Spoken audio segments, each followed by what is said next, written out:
La charla que vengo a presentarles hoy se titula ¿Cómo ser del equipo azul cuando la billetera está en rojo? Es una problemática muy extendida en países de habla hispana que no suele haber mucho presupuesto para los equipos defensivos y por eso quise plantear esta problemática en una charla que va a ser bien interactiva con mucha, digamos, ustedes mismos van a ser quienes definan la ruta de esta charla, por eso siempre va a ser distinta cada vez que se dicte. Mi nombre es Jaime Restrepo, yo soy colombiano, soy ingeniero de sistemas y telecomunicaciones de la Universidad de Manizales. La mayoría de la gente me conoce por haber creado la comunidad Dragonheart, que es una de las comunidades de seguridad grandes de habla hispana. Y me gustaría más que utilizar este slide, que es como el ego del presentador, que tomen este espacio para tomar nota de mis datos de contacto, que se los dejo ahí abajito. Ese correo electrónico, por ejemplo, tiene prioridad frente a otros correos electrónicos para todos temas de formación y de charlas.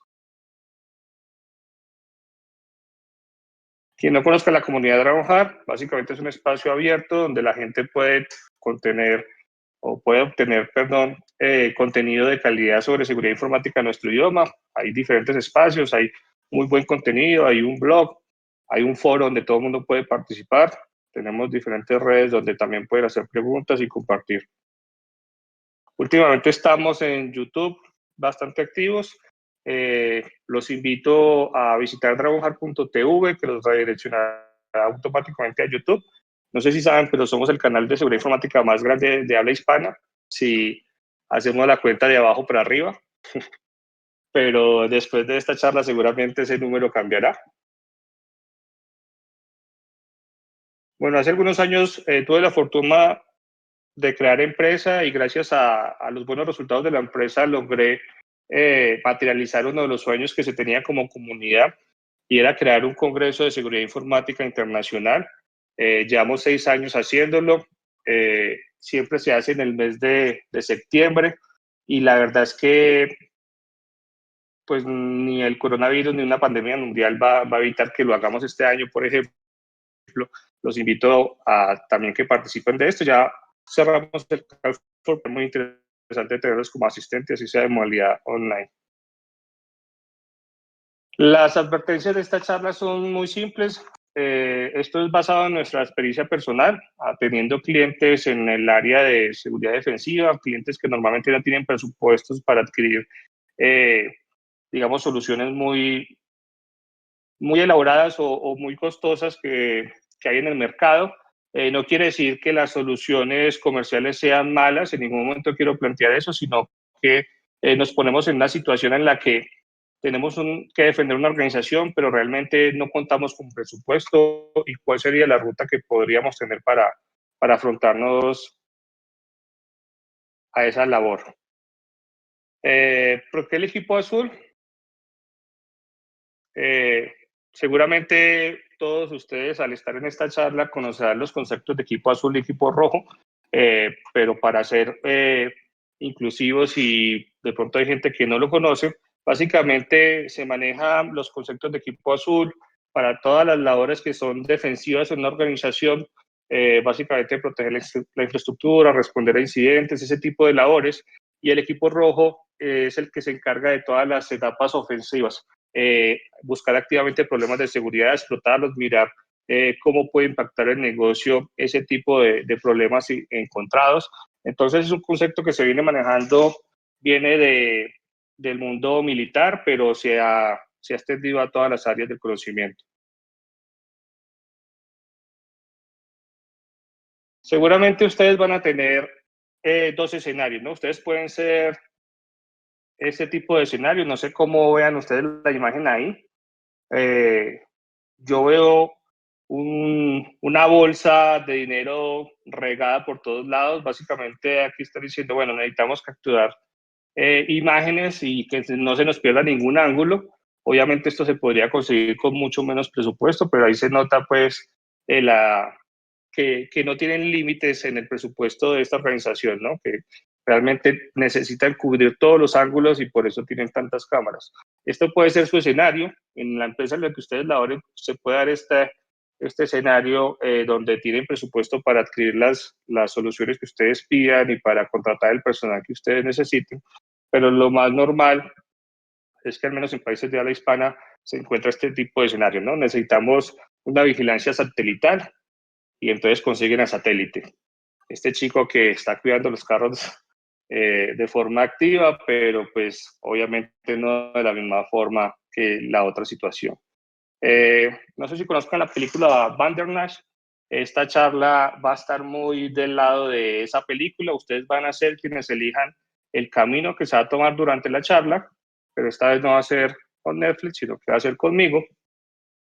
¿Y cómo vamos a tomar esto? ¿Cómo vamos a realizar esto? Van a poder elegir una de 3 opciones que se les va a ir dando a lo largo de la charla. Para que hagamos una prueba, les pido por favor que elijan en qué bando se encuentran ustedes, si en la empresa que tiene mucho presupuesto para seguridad o están del lado del satélite vigilando ahí de forma manual todos los dispositivos. Vamos a dar un espacio corto por cada pregunta. Ahí van llegando los votos de ustedes. Hay varios afortunados que se encuentran en una empresa que son conscientes de la seguridad e invierten en ella, pero como estamos viendo, la mayoría están por el lado de satélite, ¿no? Esta es una realidad que tenemos en muchas empresas latinoamericanas en general y pues es por eso una de las razones que me llevó a plantear esta iniciativa o esta charla.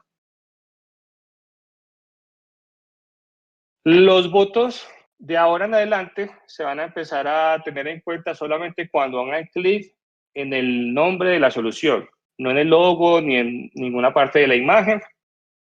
Si los votos no son realizados en esa parte de la votación, el sistema no los tendrá en cuenta y pues hay penalidades, ¿no?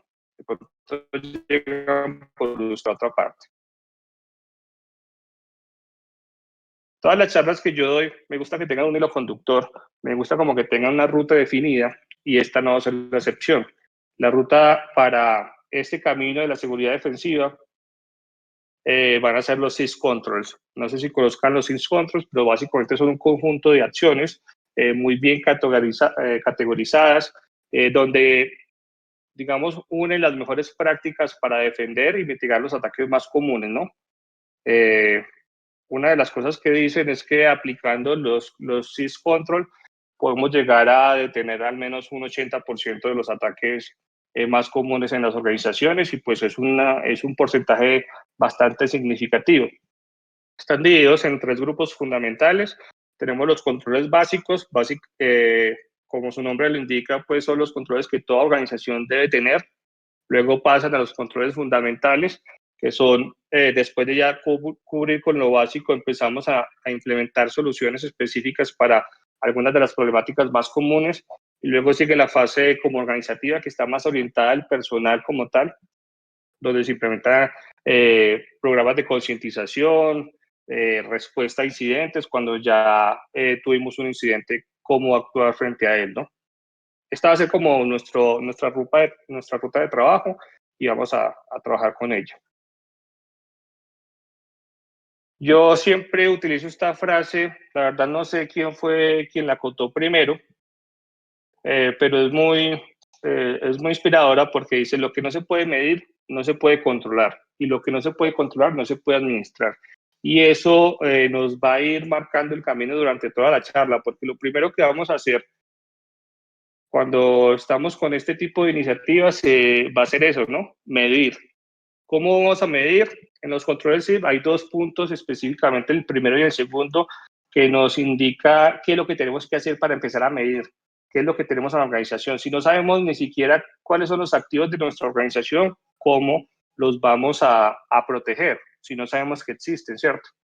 Es como si tuviéramos un hijo que no sabemos que es hijo nuestro, y pues cómo vamos a hacer algo con él si ni siquiera conocemos su existencia. Tenemos entonces el inventario de dispositivos y también el inventario de software. Es muy importante tener en cuenta los dos y la mayoría de las soluciones que vamos a ver a continuación, por las que ustedes van a votar y las que vamos a explicar un poquito más en profundidad, suelen integrar estos 2 puntos en uno. Entonces empezamos acá. Recuerden que la votación solo se tendrá en cuenta en el nombre del aplicativo Vamos a ver soluciones de software que nos permiten cumplir esos dos controles inicialmente. Básicamente lo que hacen estas soluciones es ayudarnos a manejar el inventario y tanto de software como de hardware en una organización. Ahí por lo visto tenemos un claro ganador, en este caso es OSS, bueno, ahí Spice está dando la pelea, pero pues el claro ganador en este caso es OSS Inventory. Vamos a ver esa. Bueno, esta es una solución bastante popular, una de los digamos, de las motivaciones para ser tan populares que es open source y se permite mucho las modificaciones personalizadas para cada organización. Tiene una muy buena comunidad y tiene muy buenos plugins. Uno de los plugins, por ejemplo, más populares es la posibilidad de, desde la misma herramienta, obtener los pins para diferentes software de control remoto como TeamViewer o Anides. Permite en una sola herramienta tener inventario de hardware y de software. Recuerden que es muy importante saber qué tenemos, pero también es muy importante saber qué tenemos instalado en esos dispositivos. El año pasado, por ejemplo, fue muy popular un fallo de seguridad en la solución WinRAR, que digamos que es el software de compresión en Windows más popular. Si nosotros no tuviéramos un inventario de lo que está instalado en las máquinas de nuestra organización, es muy probable que digamos, por alguna campaña específica dirigida a nuestra organización o alguna campaña masiva, delincuentes estuvieran atacando ese fallo particular y nosotros ni siquiera nos estuviéramos dando cuenta porque no sabemos quiénes tienen WinRAR instalado en la empresa, ¿cierto? Tiene un instalador para Unix y también para Windows, aunque el de Windows está deprecado. Básicamente es un servicio web, nosotros lo montamos y tenemos una serie de agentes que son los que se encargan de mandar pues, la información a este servidor centralizado. Es muy interesante, tiene diferentes perfiles para cada una de las tareas. Está muy completo, permite la instalación de agentes de forma remota, tiene soporte para muchísimos sistemas operativos, incluso sistemas operativos que ya no tienen tanto soporte como Windows 7 o Windows XP. Es una muy buena solución. Otras herramientas que nos pueden ayudar en esta tarea es, por ejemplo, el Visio, ¿cierto? Pero no el Visio que ustedes están viendo ahí, sino el Microsoft Visio. No sé si ustedes lo conozcan, pero hay un Microsoft Visio para nosotros, o al menos es muy utilizado en el mundo de la seguridad, y es el Maltego Casefile. Muchos de ustedes seguramente conocen la herramienta Maltego. Es una herramienta que nos permite hacer toda la etapa de numeración, recolección de información y organizar de forma, digamos, muy visual lo que estamos obteniendo. Pero personalmente utilizaba Maltego para organizar como hacer una imagen muy visual de lo que estaba pasando en un proceso, por ejemplo, de auditoría, pero no tanto como para generar las transformadas y tener la información ahí. La gente de Maltego se dio cuenta que mucha gente utilizaba su herramienta solamente para graficar y sacó una especie de spin-off que fue la herramienta Casefile, que permite precisamente hacer ese tipo de graficación. Es muy interesante esta herramienta porque nosotros podemos hacer un gráfico de nuestra organización, cuáles son los dispositivos, las MAC, las direcciones IP, a quién está asignado ese dispositivo y de forma rápida podemos tener una visión global de la empresa, ¿cierto? Yo sé que muchos de ustedes siguen manejando ese inventario con una hojita de Excel que seguramente va pasando de generación en generación y nadie actualiza, pero pues esto es una forma fácil y rápida de tener una visión más global de lo que está pasando en la empresa. Otra recomendación es manejar IPs estáticas dentro de la empresa. Es muy complicado manejar una infraestructura cuando de forma dinámica va cambiando constantemente las IPs de una persona. Un día el gerente tenía la IP X y el otro día tenía la IP Y. Y para hacer un seguimiento, por ejemplo, ante un incidente es muy complejo decir, bueno, tal día era esta IP, pero realmente el equipo que generó el evento fue tal otro. Es muy recomendable que utilicen IPs estáticas. Otro de los controles SIS es la gestión continua de las vulnerabilidades. Esto es algo que las empresas deberían generar internamente para que cuando contraten un proceso de auditoría de seguridad, un penetration testing, realmente estén buscando problemas de seguridad particulares, problemas de lógica, cosas que, digamos, que sean un poco más complejos y no sean esos frutos bajos tan típicos en las organizaciones como encontrarse un Eternal Blue en un equipo crítico. Para esto tenemos varias opciones. Vamos a decir que elijan una. Tenemos algunos de los escáneres de vulnerabilidades más populares. Algunos son comerciales, otros son open source, otros son muy conocidos, otros no tanto. Vamos a dejar ahí que la gente elija por un momento. Todavía no está muy claro, yo creo que está muy parejo entre OpenBase y Nessus. Recuerden que las votaciones son en el nombre y no en el logo. Por tanto, yo creo que el ganador aquí, en este caso, sería Nessus.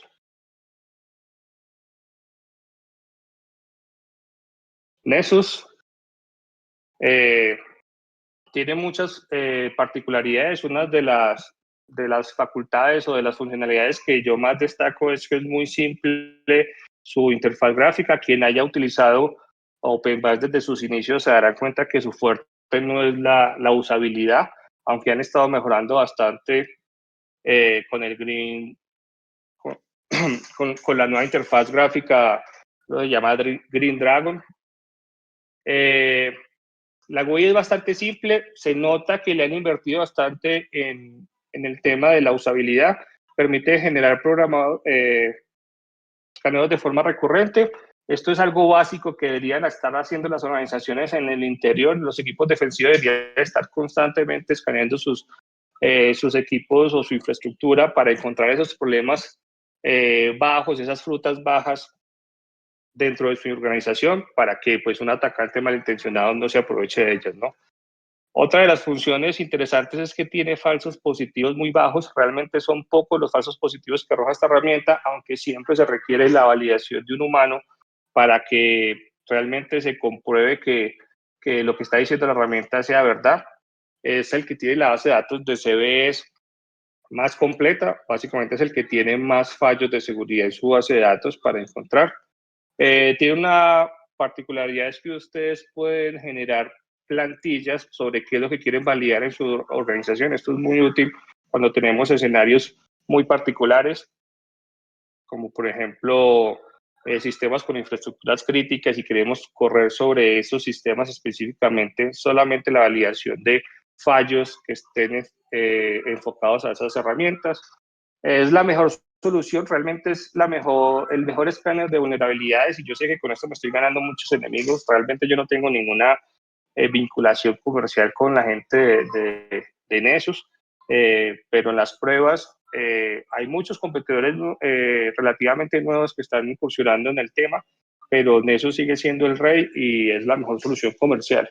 Hay una versión Home que permite realizar 16 IPs por escaneo, pero solamente para direcciones IPs internas.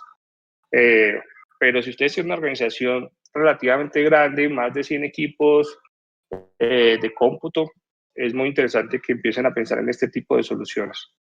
Una vez elijan el escáner de vulnerabilidades, no solamente es correrlo, yo sé que mucha gente lo que hace es definir ahí los objetivos y decirle ejecutar y ya, pero eso es una muy mala práctica. De hecho, si ya estamos automatizando tanto el proceso de encontrar problemas de seguridad, básicamente la herramienta está haciendo mucho del trabajo que nosotros solíamos hacer manualmente, buscando en redes las versiones de los servicios, mirando qué fallos conocidos existen, etcétera. Tómense en el trabajo, y ya que ustedes lo van a hacer desde adentro, ¿sí? Como equipos internos, de configurar adecuadamente estas herramientas para que hagan escaneos confidenciales, porque no es lo mismo, por ejemplo, pensar en hacer mejoras sobre una casa simplemente de forma visual a realizarla teniendo los planos. Cuando nosotros le metemos credenciales a estas soluciones, vamos a tener resultados mucho más rápidos porque no va a depender de los servicios expuestos, sus banners y vamos a tener acceso a los procesos que están en ejecución y eso nos va a dar la facultad de encontrar posibles intrusiones que se hayan presentado o que se estén presentando, de pronto malware que haya sido instalado o esté corriendo dentro de los equipos. Entonces, como ustedes ven, el escenario es mucho más favorable para un equipo defensivo teniendo todo este conocimiento y solamente tenemos que agregar unas credenciales pues que se supone que ya tenemos. Otras tareas que podemos utilizar, seguramente ustedes tendrán su preferido, pero algún sistema que les permite manejar tickets o gestionar los problemas que vayan encontrando será muy interesante para llevar un orden de lo que se está realizando.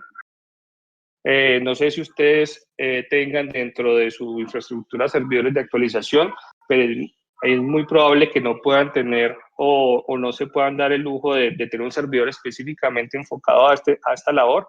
Hay una herramienta gratuita que se llama WSUS Offline Update, que nos permite descargar digamos, los archivos de actualización de sistemas Microsoft.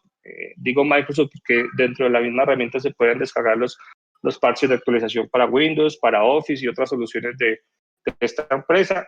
Los bajamos, por ejemplo, los podemos bajar desde un equipo que tenga muy buena conectividad y los podemos distribuir por la red y ejecutar la actualización de forma automática. Con esto estamos evitando que todos los equipos dentro de la empresa descarguen el mismo parche de seguridad y pues vamos a ahorrar un montón de ancho de banda, ¿no? Aunque algunas versiones modernas del sistema operativo Windows para escritorio, por ejemplo, permiten obtener los parches de actualización de equipos cercanos que ya lo hayan bajado.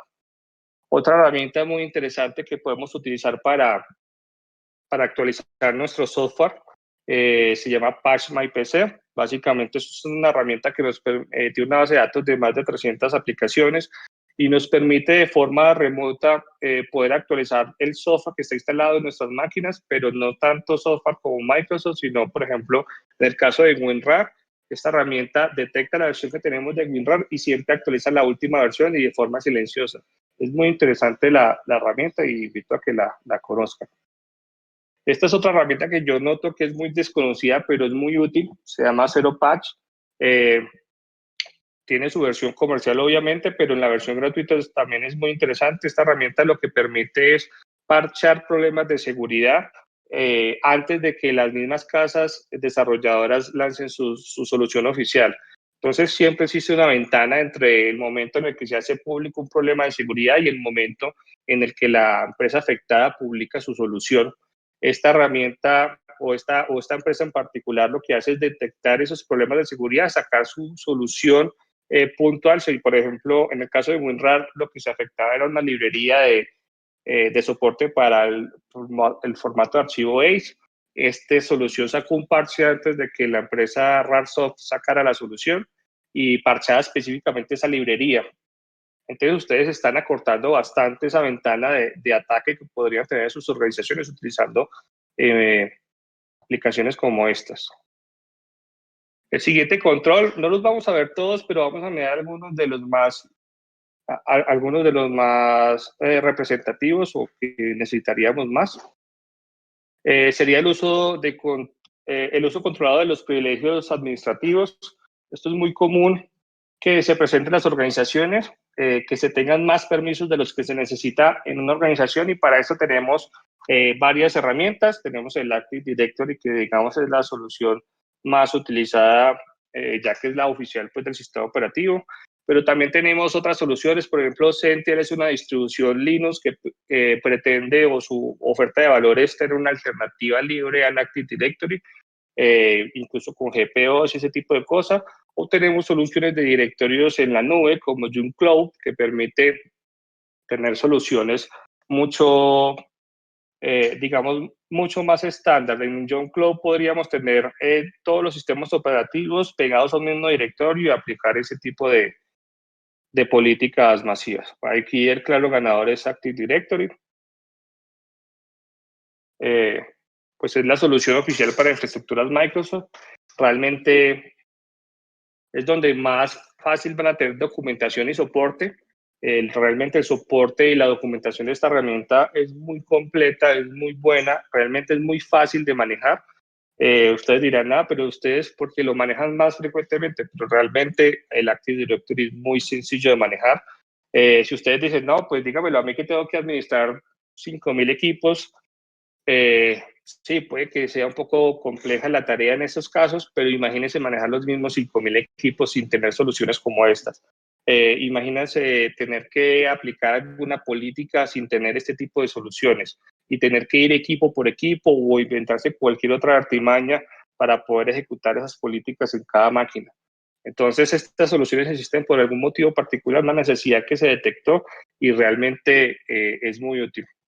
Es la que ofrece máxima compatibilidad con el sistema, obviamente es de la misma casa matriz y permite pues, realizar una gran cantidad de soluciones. Muchas de las GPOs están integradas ahí y si no se pueden descargar, por ejemplo las de Office se pueden descargar y aplicar a, a todo el árbol, ¿cierto? La principal desventaja es el valor de las licencias de acceso al cliente.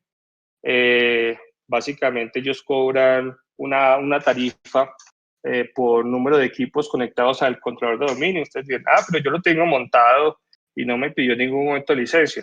Sí, pero espere que lleguen a revisar su empresa y les pide la licencia a ver qué pasa. Otras tareas sería manejar la regla del principio del mínimo privilegio. Ustedes van viendo que dependiendo de la tarea que va a desempeñar la persona que está utilizando el activo digital, pues tenemos que asignarle los permisos debidos a ese usuario, ¿no? Tenemos varios niveles de permisos. En el nivel más bajo tenemos los usuarios invitados. En la mayoría de los casos lo que se recomienda es deshabilitar puntualmente esos usuarios, porque si no se están usando, pues mejor quitarlos. Ahí está un poco gráfica la imagen, pero no encontré otra imagen que representara mejor estos niveles de escalafón. Ahí pues son usuarios invitados a trabajo gratuito, forzado y sin paga.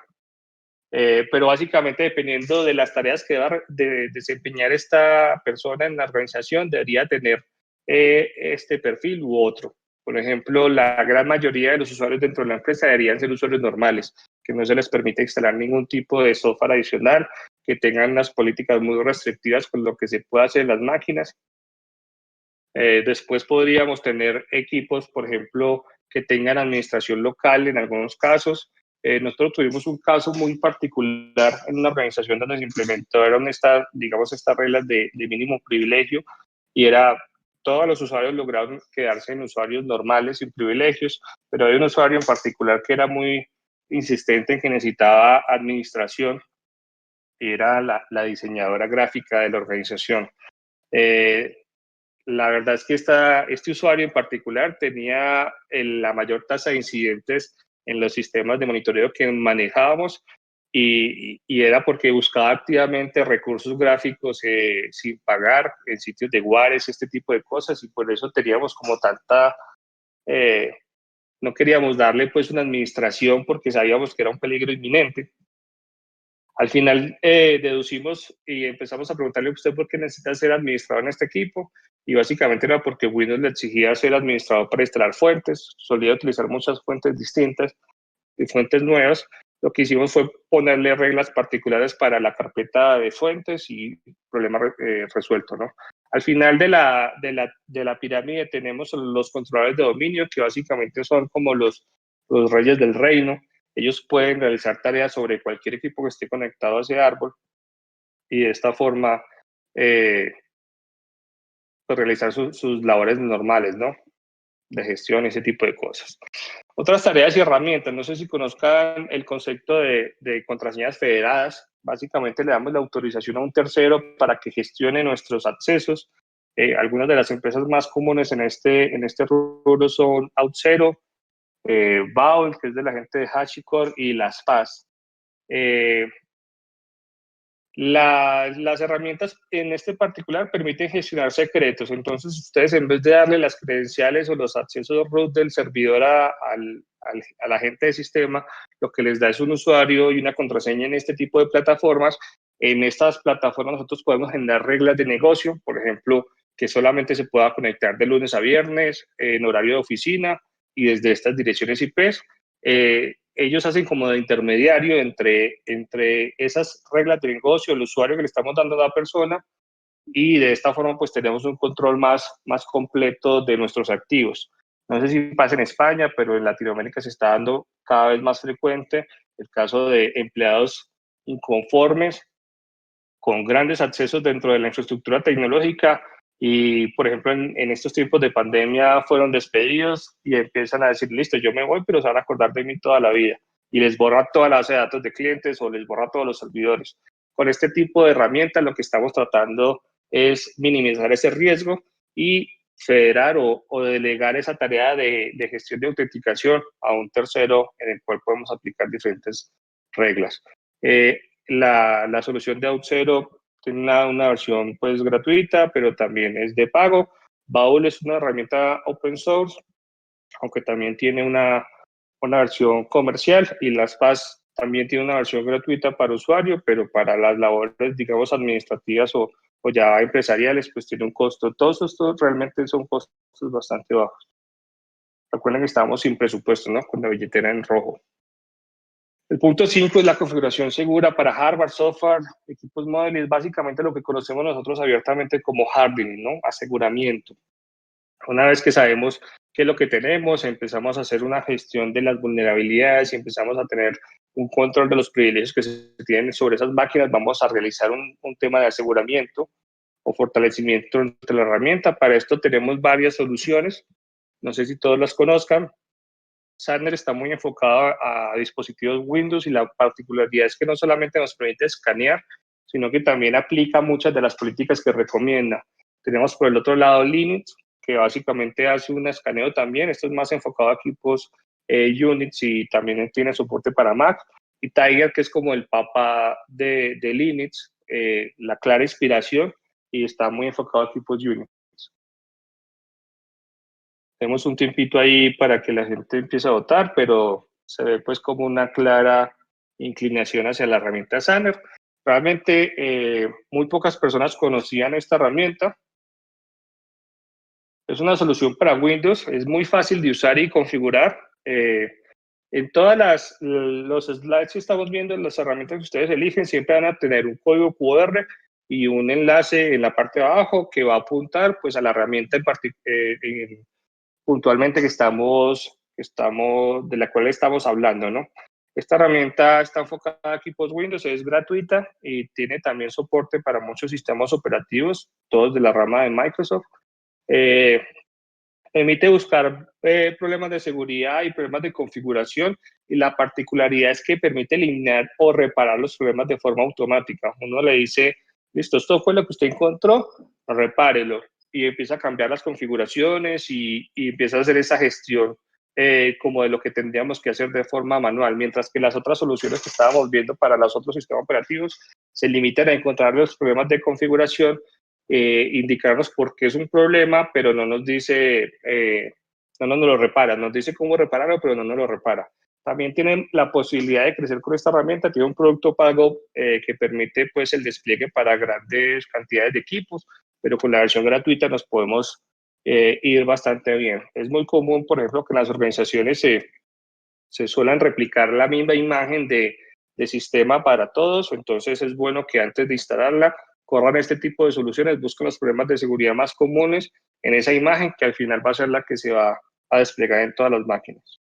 Esta herramienta no la quise poner dentro de las opciones porque quería mencionárselas. Más que una herramienta, es como eh, una, una metodología, es una herramienta que nos permite, digamos, tiene todas las capas dentro de los sistemas basados en Unix. Es de la gente de Red Hat, entonces tenemos muy buen soporte por ese lado. Entonces tenemos como la guía que nos va a enseñar a asegurar los diferentes servicios dentro de la herramienta, el mismo sistema operativo, pero también tenemos la herramienta que nos permite conectarnos a este sistema operativo de forma remota y supervisar que digamos, los servicios y la herramienta como tal, el sistema operativo, esté bien configurada. Tiene todas las etapas dentro del modelo para aplicar. Entonces es bien interesante que ustedes la puedan manejar. Es una, es una herramienta muy interesante que deberían aplicar al menos a sus servidores de producción. En el punto 6 tenemos el mantenimiento, monitoreo y análisis de logs. La verdad es que aquí es donde empieza la pelea entre todos los comerciales, porque esta es una de las soluciones eh, que suelen ser, donde suele haber más soluciones comerciales, donde suele haber más herramientas de pago. Todas te van a decir que son la mejor. Yo simplemente lo que hice fue elegir dentro de las soluciones open source las mejorcitas que había detectado. Nosotros en particular, por ejemplo, usamos mucho Celex, que es una herramienta que permite gestionar todas las alertas y las tareas de Suricata en un entorno ELK. Es bien interesante. También tenemos una de las más populares que es Alien Bowl, que empieza en la versión gratuita. Esto es un emprendimiento español que tuvo muy buena acogida y se ha vendido pues a diferentes empresas. La última que lo adquirió fue AT&T. De hecho, si quieren, pueden buscar problemas de seguridad en ella y van a ser remunerados porque está dentro del scope del programa de Bob Bounty de AT&T. Pero aquí, por ejemplo, el ganador es Sales. No sé si lo conozcan. Sales es una herramienta un poco desconocida, pero es una solución open source que integra muchas herramientas dentro de en su interior. Permite encontrar comportamientos maliciosos y básicamente es una herramienta que integra dentro de ella muchas soluciones. Tenemos todo el entorno ELK que funciona por debajo para nosotros, digamos, conglomerar en ella todos los logs, notificaciones, generar nuestros propios dashboards y hacer un montón de investigación sobre los problemas encontrados. A diferencia, por ejemplo, del Alien Vault, que nos limita en la versión gratuita la obtención de los logs en crudo y nos limita a lo que ellos digan. Aquí tenemos acceso a toda la información desde el paquete que generó la alerta, las direcciones, podemos hacer una investigación más en profundidad. Es muy muy liviano y se actualiza muy frecuentemente. Está construido alrededor de LK y Suricata. Tiene una interfaz pues, bastante amigable, es una interfaz web y nos permite generar de forma simple la actualización, por ejemplo, de las reglas open source, o también podemos configurar nuestras reglas de pago para la herramienta Suricata, que básicamente ustedes saben que son las mismas reglas que utiliza Snort. Una interfaz bastante amigable, permite el manejo de tickets para casos puntuales, permite múltiples usuarios, podemos asignarle tareas de investigación al equipo de trabajo, está muy completa. Tiene la posibilidad de crecer porque también tiene producto pago, pero con la solución gratuita para una empresa mediana o incluso grande, funciona muy bien. Aquí los requerimientos puntuales serían más que todo de hardware, porque la solución ELK pues consume bastantes recursos, pero como funcionalidades pues no se echan falta muchas. Aquí tenemos otros controles, el 9 y el 12.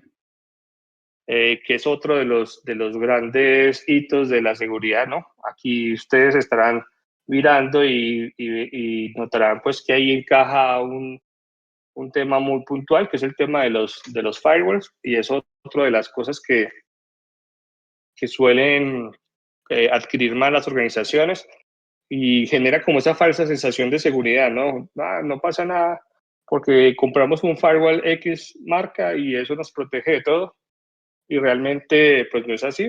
Ahorita se están viendo muchos los famosos Next Generation Firewall, que básicamente son un todo en uno, no solamente permite generar las reglas de entrada, salida, sino que también tiene que análisis de paquetes, que filtro anti-spam y un montón de cosas. Y ustedes pueden elegir entre estas soluciones todo en uno o la mejor de su tipo. Y en casos muy particulares, tenemos que las soluciones todo en uno también son las mejores de su tipo. Aquí tenemos 3 de los firewalls open source o gratuitos más populares. En particular, yo me inclino mucho por pfSense, pero ustedes tienen la elección, ¿no? Bueno, ahí tenemos que ustedes tienen la elección, pero es una falsa percepción de elección. No sé si se vieron la serie, sabrán que todo está muy influenciable y realmente lo van llevando uno por el camino que ellos quieren. Y realmente, si hubieran elegido cualquier otra solución, yo les iba a hablar de todas formas del PFC. Entonces tenemos PFSense, realmente no había otra opción, pero afortunadamente pues todos se dejaron influenciar y se fueron por el lado que yo les decía. Es una solución muy completa, es open source, integra muchas herramientas a su interior. Por ejemplo, también tenemos la posibilidad de integrar Suricata en su comportamiento y funciona bastante bien. Tiene todas las funcionalidades de lo que denominan un firewall de nueva generación. Tiene la posibilidad de ampliar su funcionamiento muy completo con plugins o módulos que se le pueden añadir. Es un sistema muy estable, confiable. De nuevo, les repito, yo no tengo ninguna alianza comercial con este tipo de empresas. Simplemente les hablo desde mi experiencia, y PFSense incluso en funcionalidades puede estar a la par o superior a muchas de las soluciones comerciales que encontramos en el mercado. También venden hardware, y esto es algo muy interesante porque muchas de los peros de la gente para implementar este tipo de cosas es que se suelen montar en equipos que no están diseñados para ser equipos de red, ¿no? Entonces esta gente tiene también la posibilidad de vender, pueden comprar el top de hardware para PFSense, aplicarlo ahí, o impulsarlo o implementarlo en grandes corporaciones y realmente tener un rendimiento mucho mayor con un costo muy inferior. Obviamente, lo que venden las soluciones comerciales, recuerden que yo no estoy hablando mal de ninguna solución comercial, pero lo que ellos venden es la facilidad de uso muchas veces, y digamos que también tienen un plus que es estándar, ¿no? Si ustedes buscan, no sé, se busca ingeniero en seguridad que sepa manejar X tecnología, normalmente esa X tecnología sería igual en todas las empresas donde vaya. Entonces tienen esa homogeneidad que les facilita mucho la vida. Acá en PFSense, como muchas de las tareas se hacen a mano y depende de las habilidades que tenga la persona sobre el manejo de la herramienta, puede que no sea tan homogéneo el tema, ¿no? Tiene la posibilidad de crecer con un producto de pago, pero realmente lo que nos ofrecen en la versión Community es muy completo. Como les decía, tiene una gran cantidad de plugins o módulos que se le pueden instalar adicional. Por ejemplo, uno de los que más usamos nosotros es el NTOP. Es una herramienta que nos permite hacer un monitoreo de la red, nos dice cuál es el ancho de banda consumido por diferentes equipos, nos genera alertas de seguridad, es muy completo. También podemos instalar sobre este mismo firewall el Suricata, ponerle las reglas y que también nos dé alertas sobre los incidentes que cumplan con ciertas reglas y que nos pueda dar alguna alarma o alguna notificación de seguridad. Es una solución bastante interesante que los invito a probar si no la conocen. Hay una solución, digamos que cuando esta gente empezó a volverse más grande y empezó a tener como más inclinaciones hacia el lado comercial, mucha de la comunidad dijo un momento que es que esto es open source, y sacaron una versión que se llama OpenSense, con muchas de las funcionalidades que tiene PFSense, pero realmente yo me inclino por la rama principal, ¿no? Tenemos otro de los puntos ya en el lado organizativo, la implementación de un programa de concientización y entrenamiento en seguridad. Esto es muy importante porque un gran porcentaje de los incidentes de seguridad se generan gracias a algún descuido humano o algún problema relacionado con el personal puntualmente, alguien que abrió un correo que no debía o que ejecutó algo dentro de los equipos que no debía. Y es acá donde ustedes entran en juego, ¿no? Digamos que iniciativas como las que estamos usando o las que nos tiene acá reunidos como Hack and Beers, pues son muy interesantes porque, por ejemplo, acá tenemos una temática principal que ustedes mismos eligieron, que es la temática de seguridad defensiva, y la siguiente charla de Ismael, por ejemplo, va por ese mismo lado. Vamos a mirar desde la perspectiva del Mitre, qué es lo que estaría haciendo un atacante para nosotros tomar una parte defensiva con respecto a eso. Y por el lado de Daniel también vamos a mirar muchas de las pautas para asegurar una instalación de uno de los CMS más conocidos que tenemos hoy en día, que es WordPress. Entonces, están en el lugar adecuado. Con eso es todo por hoy, por mi parte. Preguntas las podían ir haciendo por Twitter, pero que si tenemos el espacio y se lo pueden permitir, me gustaría pues escuchar algunas preguntas. Dale, perfecto. Entonces, si tienen alguna duda o cuando les llegue la transmisión, estaré abierto a escuchárselas por las redes sociales, especialmente Twitter. Nos vemos ahí y los dejamos con el siguiente conferencista.